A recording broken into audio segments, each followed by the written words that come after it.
ఆమెను పెరేడ్ చేయించాడు. మణిపూర్లో జరిగిన పరేడ్ గుర్తుంది కదా, అదే రకంగా పరేడ్ చేయించారు.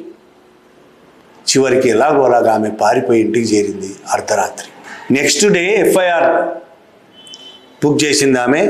దాంతో ఏ వీడియో అయితే తీశారో ఆ వీడియోను ఆ ముగ్గురు ఆ కసితో, ఆమె తన మీద ఫిర్యాదు చేసిందనే కసితో ముగ్గురు సోషల్ మీడియాలో పెట్టేశారు. ఆ ముగ్గురు సోషల్ మీడియాలో ఆ వీడియోను వైరల్ చేశారు. ప్రపంచమంతా ఆమె వీడియోను చూసేట్టు చేశారు. వీళ్ళు ఏదో చాలా గొప్ప పని చేసినట్టు, చాలా గర్వంగా వాళ్ళే ఆ వీడియోను సోషల్ మీడియాలో పెట్టారు. చాలా గొప్ప పని చేసినట్టు వీళ్ళ మీద ఫిర్యాదు ఇచ్చేసరికి. ఎట్లా తయారవుతున్నారు వీళ్ళు అర్థం చేసుకోండి. ఆ తర్వాత ముగ్గురులో ఇద్దరిని పోలీసులు అరెస్ట్ చేశారు. ఇంకో అతను పరారిలో ఉన్నాడు.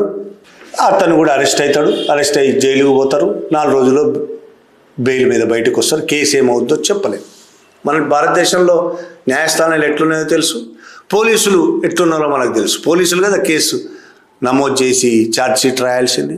ఛార్జ్షీట్ ఎట్లా రాస్తారో, వాదించే వాళ్ళు ఎట్లా వాదిస్తారో ఇవన్నీ తెలుసు మనకి.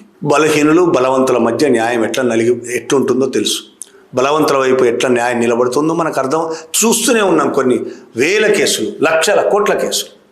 అది తెలిసే ఈ సమాజం మమ్మల్నే మెచ్చుకుంటుంది అని అనుకున్నారు ఆ ముగ్గురు దుర్మార్గులు. పితృస్వామిక భావజాలం నరాన ఎక్కించుకొని వీళ్ళని సమర్థించే వాళ్ళు కూడా ఉంటారు మన దేశంలో. ఎందుకు పోవాలి సాయంత్రం పూటో రాత్రి పూటో ఒక మహిళ? ఎందుకు కిరాణా షాపుకు పోవాలి? ఆమె డ్రెస్ ఎందుకు అలా వేసుకోవాలి? నయం ఇంకా ఆమె చీర కట్టుకున్నది. అది కూడా అంటారేమో చీర ఎందుకు కట్టుకోవాలి, ఆమె ఇంకేం కట్టుకోవాలో కూడా తెలియదు. అలాంటి డ్రెస్సు వేసుకోవడం వల్లనే ఆ ఒక పసిపిల్ల మీద అత్యాచారం జరిగితే డ్రెస్సుల వల్లనే జరుగుతుందని కథలు చెప్పేవాళ్ళు ఉన్నారు. స్త్రీలు ఎందుకు రెచ్చగొట్టే డ్రెస్సులు వేసుకోవాలి? 7 ఏళ్ల పసిపిల్లలు 6 ఏళ్ల పసిపిల్లల మీద రేపులు జరుగుతూ ఉంటే, అత్యాచారాలు జరుగుతుంటే ఏ డ్రెస్సులను చూసి జరుగుతున్నాయి?